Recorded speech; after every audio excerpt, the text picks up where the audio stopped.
Nobody puts baby behind a podium.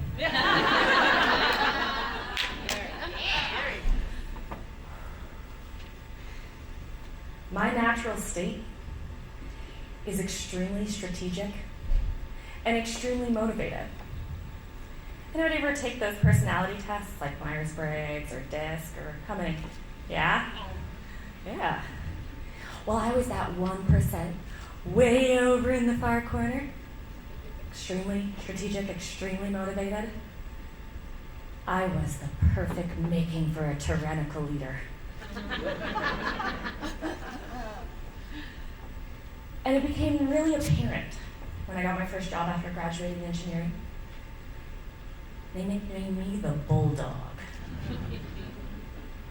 So, 7 years into my career, I decided to start out on my own. Tyrannical leader made. My first client, big engineering firm, they waited about 3 months before they took me aside and said, "We're going to ask you to take our extensive EQ training." Intake. What they didn't know is at the exact same time, my marriage was failing.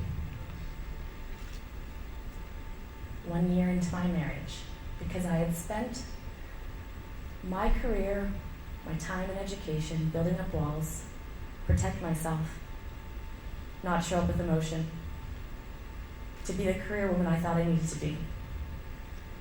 I couldn't take those walls down when I came home. Not even to the man that I loved and married. I didn't know how. So, with extensive EQ training and then putting it into practice every day in marriage counseling, I learned something really important. The foundation of values and living by them. And I'm happy to tell you that this year I'm celebrating 10 years married. And I have the foundation that was the epiphany moment of what it means to connect and build a good culture. And that's why I started Entapus Solutions with my co-founder, Adam Colazetti. Yeah, thank you for the men who support us. Yeah. So, here I am, and I'm going to tell you a little bit about a gentleman you've already heard, Peter Drucker. He said, "Culture eats strategy for breakfast." Well, not to disagree with the man, but I disagree, Mr. Peter Drucker. Culture is a strategy. And I'm going to tell you why. Because there's lots of profitable businesses out there that treat their people like a commodity. We heard it already. They treat their people like a commodity to be used up in the pursuit of profits. And they're profitable. They're a successful business. But an engaged culture will yield 65% increased profitability in your company. 65%. How much revenue did you make last year? How much profits? Who wants 65% more? Yeah. 70% of the workforce is currently disengaged. They're either looking for another opportunity or they're just not really participating in their day-to-day. They're going through the grind. 70%. 2 years ago, my sister-in-law was one of them.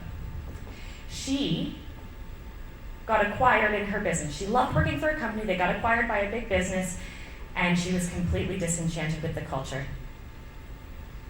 She left. She's a senior technical engineer. She left the business to go work for a company for a 40% pay cut.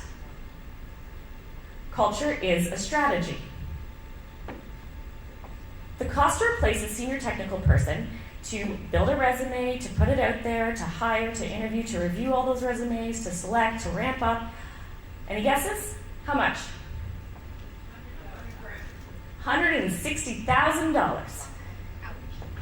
That's conservative. Think you have money to invest in culture? Okay. Want to know what happened after she left?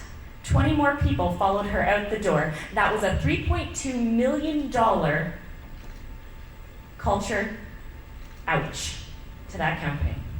They had to sell their projects to competitors. Yeah, that hurt. Culture is a strategy. You have to start now. I'm going to tell you, entrepreneurs out there, solopreneurs, start now because it's easier to grow it than it is to fix it. There are 3 things you have to do. A lot of 3s today. It's good.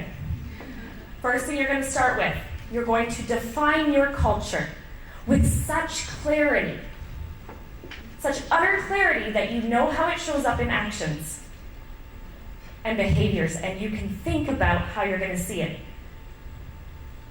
Once you've defined it, I want you to build it into everything you say and everything you do. Write it into your procedures.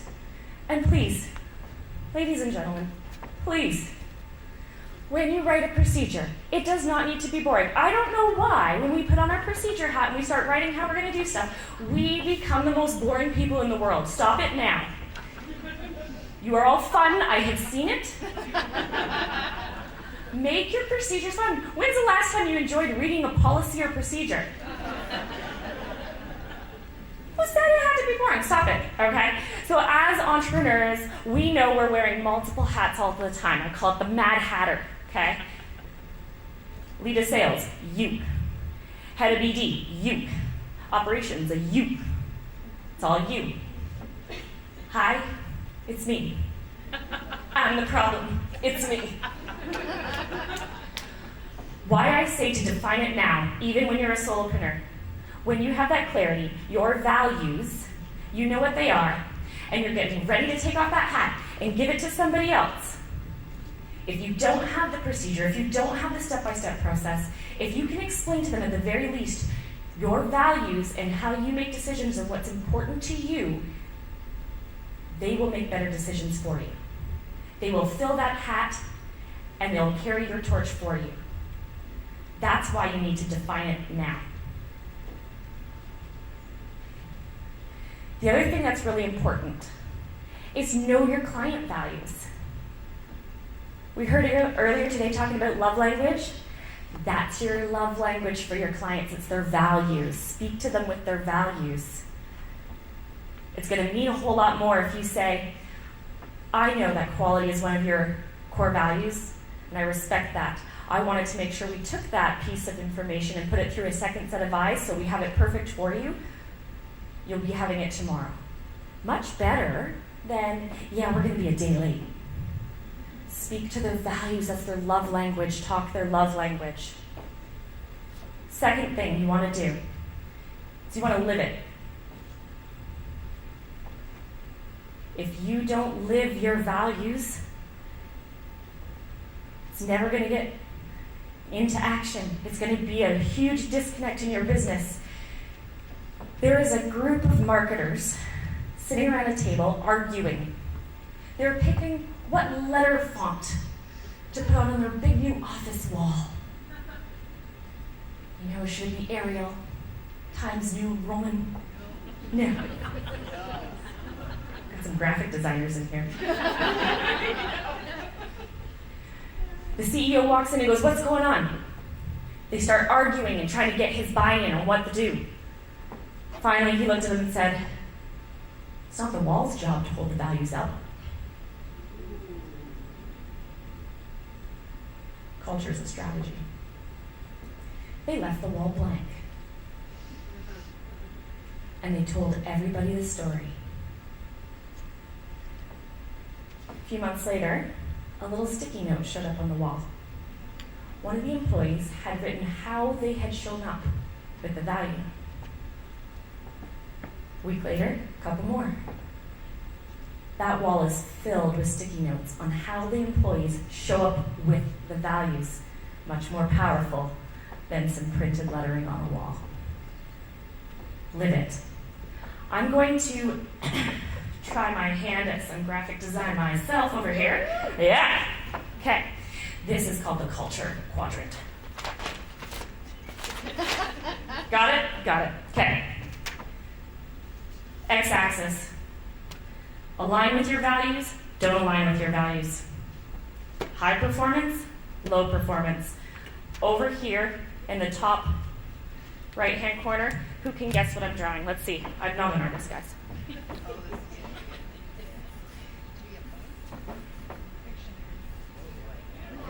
Unicorn. Let's give it a me.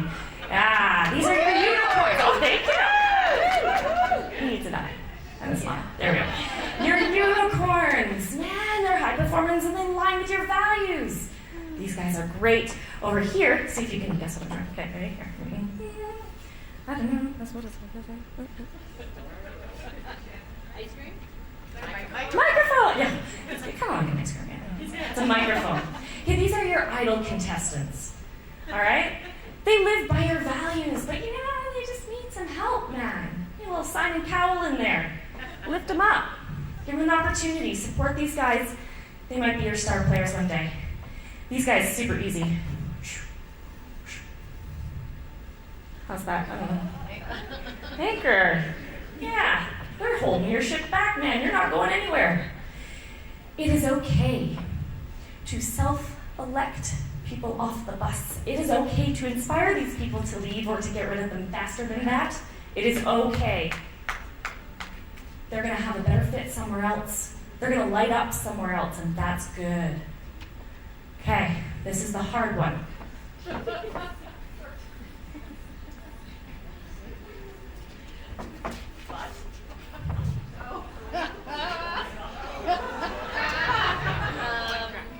Those are the a-holes.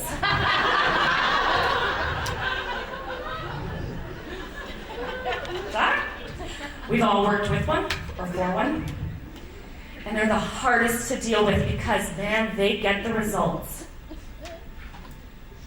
But they don't live by the values. There is a project manager who did just this. And you know what happened? He got promoted.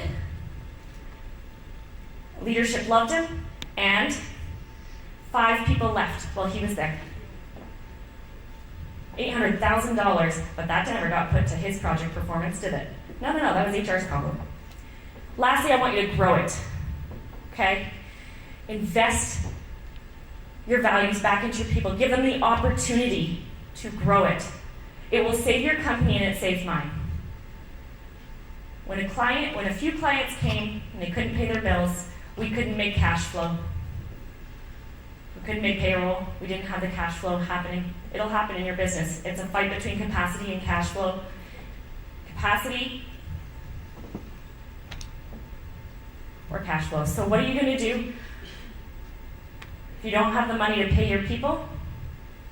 Well, we had a courageous conversation with our people. We told them, we don't know what to do. We can't make payroll. Our people showed up. They offered what they could. They said, I won't do my expenses this month. Some people said, I won't take a paycheck this month. Saved our business.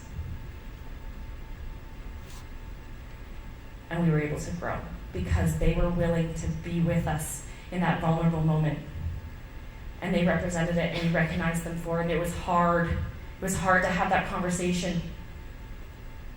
As leaders, you never want to be that vulnerable, but we were vulnerable, and we allowed them, and they stepped up. Culture saved our company. And those people are the most important asset we have. If you don't take control of your culture, somebody else will. Because you have a culture, whether you have defined it or not. It's there. So who do you want driving your bus? Culture is a strategy. Start now.